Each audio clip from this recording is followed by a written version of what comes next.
एका अपघाताच्या संदर्भातली ब्रेकिंग न्यूज आपण पाहूयात। सातारा पुणे महामार्गावर शिरवळमध्ये अपघात झाला। 4 तरुणांचा या अपघातामध्ये मृत्यू झालाय, तर 2 जण जखमी झालेत।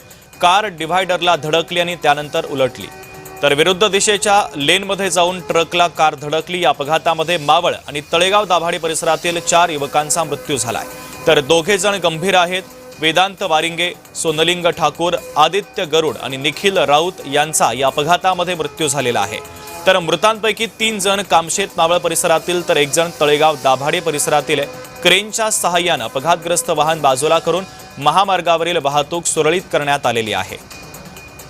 प्रकाश शिंदे आमचे प्रतिनिधी जोडले जात आहेत या अपघाताच्या संदर्भातले अधिकचे अपडेट देण्यासाठी। प्रकाश, नक्की शुभम, सातारा पुणे महामार्गावर शिरवळीच्या रात्री एक भीषण अपघात झाला। ह्या अपघात खरं तर कार डिव्हायडरला धडकून पलटी झाल्याने झालेला आहे।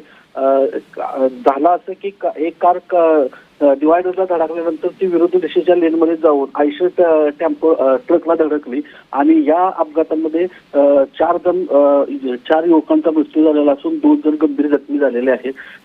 पोलीस या ठिकाणी पोहोचून वाहतूक सुरळीत केलेली आहे। शुभम, अगदी प्रकाश, अत्यंत महत्त्वाचे अपडेट या बातमीच्या संदर्भातले पोहोचवलेले आहेत। तुर्तास धन्यवाद।